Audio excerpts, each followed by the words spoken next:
खबरें आ रही हैं जैसे कि वो ACC ने अपनी तहकीकात मुकम्मल की हैं और उन ज़राए के मुताबिक अभी चूँकि ACC ने एशियन क्रिकेट काउंसिल ने बाज़ाब्ता तौर पर कोई चीज़ जारी नहीं की, लेकिन इधर से उधर जब मामलात होते हैं तो फिर रिपोर्टर्स भी मुतहर्रिक होते हैं, लोगों के पास इत्तलात आती हैं कि उसमें बुनियादी तौर पर जो मैच रेफरी है ACC की तहकीकात के मुताबिक वो ज़िम्मेदार हैं इस सारी जो भी हरकत हुई है इस मैच में पाकिस्तान और इंडिया के। उनके ACC के ख्याल में जो ACC की तहकीकात है उसके मुताबिक ज़िम्मेदारी आयद होती है मैच रेफरी पर कि वो स्पिरिट ऑफ द गेम को बरकरार रखने में कामयाब नहीं हो पाए हैं। ये अब तक की जो इत्तला है वो यही सामने आ रही है। कादिर ने अभी तक थोड़ी देर पहले ये किया है, बिल्कुल कादिर ख्वाजा ने जो है ये हमें रिपोर्ट किया समा पे, और साथ ही साथ ये कि उन सोर्सेज के हिसाब से ये भी कहा गया कि एक मैच रेफरी किसी भी प्लेयर को कुछ कम्युनिकेट नहीं कर सकता। अगर मैच रेफरी ने बात करनी है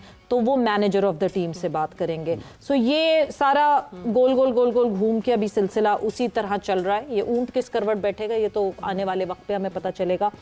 but Lala, coming back to the discussion, जहां हम ऑब्वियसली ये साइड डिस्कशंस तो बहुत सारी हैं, बट अफगानिस्तान और बांग्लादेश, आपने कहा कि Afghanistan would be stronger and better team Bangladesh के मुकाबले में, but talking about the conditions, क्योंकि अबू धाबी की जब हम बात करते हैं और जब हम दुबई की बात करते हैं, so Abu Dhabi is the only venue जहाँ पे हमें स्पिनर्स को उतनी ज़्यादा परचेज नहीं मिलती है जितनी दुबई के वेन्यू में या इवन शारजा में मिलती है।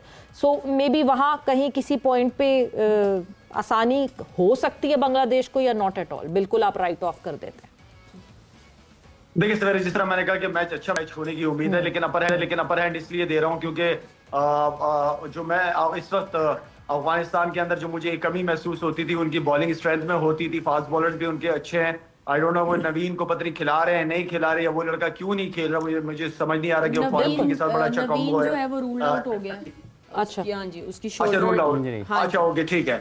लेकिन वो उसका बॉलिंग के अंदर बड़ा की रोल होता था। खैर बॉलिंग उनकी अच्छी है। स्पिनर्स T20 के अगर मैं बात करूं और परफॉर्मेंसेस की बात करूं, देखिए इनको परफॉर्म करना भी पड़ेगा, और इनकी परफॉर्मेंसेस से अफगानिस्तान की टीम थोड़ी सी दुनिया में थ्रेट्स के तौर पे देखी जाती है कि आप इस टीम को अंडर एस्टिमेट नहीं कर सकते। वो चाहे गुलबाज हो, चाहे वो राशिद हो, नबी हो, फारूकी हो, इस तरह 2-3 लड़के और जो उनके हैं वो अच्छे परफॉर्म करते हुए आ रहे थे। तो परफॉर्मेंस तो उन लड़कों की अब उनके ऊपर फर्ज भी है, करना भी उन्होंने परफॉर्म, अगर टूर्नामेंट के अंदर रहना है उन्होंने।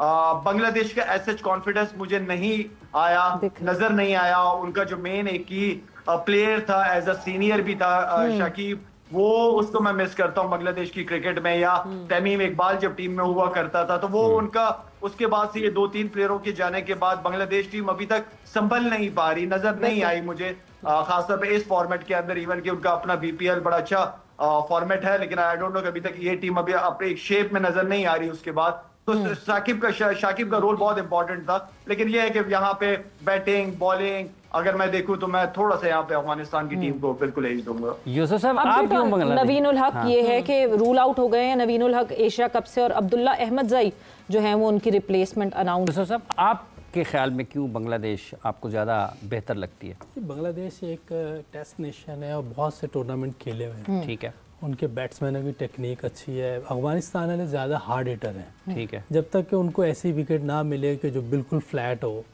और उस पर वो स्ट्रगल करते हैं। अगेंस्ट पाकिस्तान आप देखें कि उन्होंने स्ट्रगल किया है, थोड़ी सी चैलेंजिंग विकेट आई है, उनको नहीं समझ आई, 66 पे आउट हो गए हैं सारे। और अभी तक ऐसी कोई विकेट नज़र नहीं आई कि जो बिल्कुल ही फ्लैट हो। तो वहाँ अगर थोड़ा बहुत स्लो या स्पिन हुआ तो बांग्लादेश के भी स्पिनर अच्छे हैं, वो उनको मार सकते हैं। अफगानिस्तान का जो बैटिंग स्टाइल है वो हार्ड हिटिंग वाला है, तो मेरा ख्याल है इस पर थोड़ा सा एज हो सकता है। बाकी क्रिकेट है, T20 है, कुछ भी हो सकता है। इसीलिए अपर हैंड में दे रहा हूँ कि बांग्लादेश ने बड़ी अच्छी क्रिकेट खेली। इनका एक्सपोजर नहीं है टेस्ट क्रिकेट का अच्छी क्रिकेट का, तो इसलिए इनको टफ कंडीशन जब मिलती हैं थोड़ी सी मुश्किल होती है। इनकी फास्ट बॉलिंग आपको कैसे देखते हैं? तंजीम है, तस्कीन है, इनकी फास्ट बॉलिंग भी अच्छी है। अभी नाहिद अनफिट है, अगर वो होता तो और, क्योंकि वो 145-50 पे बॉल करता है। इनका तस्कीन भी 40 के करीब बॉलिंग करता है, मुस्तफीज भी अच्छी बॉलिंग करता है। नाहिद राना तो उनका ट्रम्प कार्ड हो सकता था अगर वो अवेलेबल होता। बिल्कुल इनके पास एज जरूर है, लेकिन देखते हैं क्या होता है मैच। तो मैं इसलिए अपर हैंड कह रहा हूँ कि अच्छी क्रिकेट खेली हुई इन लोगों ने। इरम, जहां हम बांग्लादेश के, अभी हमने पिछला भी जब मैच देखा, एक चीज जो कि टीम बांग्लादेश में नजर आ रही है, दैट इज कि the level of interest while the match, while fielding, the body language, जिस तरह वो ऑपरेट कर रहे हैं खुद को, वो बहुत प्रॉमिसिंग नहीं लग रही, जो कि एक बहुत बड़ा फैक्टर बन जाती है। क्योंकि पहले तो आपके सामने हांगकांग थी, तो ठीक है, एक टीम थी जो आपसे सुपीरियर नहीं थी, बट नाउ कहीं ना कहीं ये इस वक्त तो अगर मैं कहूँ तो Afghanistan is superior, better team अभी दिख रही है। तो वो उस एटीट्यूड को उनको बदलना पड़ेगा। नहीं, बिल्कुल। बांग्लादेश और अफगानिस्तान अगर इन दोनों का कंपैरिजन करें तो मेरा भी यही ख्याल है कि अफगानिस्तान मुझे ज़्यादा बेहतर लग रही है, क्योंकि T20 क्रिकेट है, थोड़ी फास्ट क्रिकेट है। अभी तक बांग्लादेश के 2 मैचेस हमने देखे हैं। एक मैच में उन्होंने चेस किया, एक में उन्होंने टारगेट दिया, लेकिन मुझे लगता है बैटिंग में बहुत स्लो और बहुत टाइम ली है। बैटर्स ने 150-140 किया है, लेकिन बहुत टाइम ले रहे हैं। और T20 क्रिकेट में इतना टाइम आप ले नहीं सकते हैं, बैटर स्पेशली।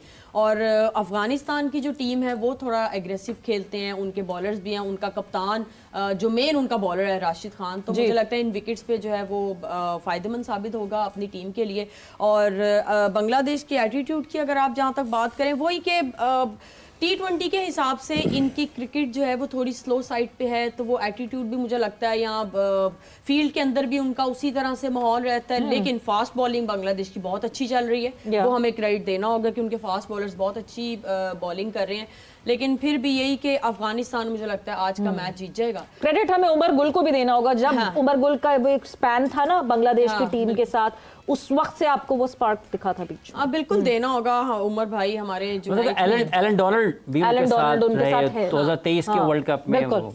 बिल्कुल ये चीज का क्रेडिट देना होगा। लेकिन अफगानिस्तान के भी 2 बैटर्स इब्राहिम और गुरबाज की इनिंग्स जो है वो ड्यू है, तो मुझे लगता है कि आज ये दोनों चलेंगे और अच्छा खासा टारगेट जो है वो देने वाले हैं। लेकिन मैंने पहले कहा था कि मैंने किसी की तारीफ नहीं उमर गुल को क्रेडिट अफगानिस्तान टीम के फास्ट बॉलर्स के लिए देना होगा, बांग्लादेश के फास्ट बॉलर्स के लिए नहीं देना। तो लेकिन मैंने पहले कहा था कि मैं किसी की तारीफ नहीं करूंगी, क्योंकि जब भी मैं अफगानिस्तान या किसी भी टीम की तारीफ या प्लेयर की करती हूँ तो मुझे डिसअपॉइंट करते हैं। तो चले सारी तारीफ करके ना यूसुफ भाई, सारी तारीफ करके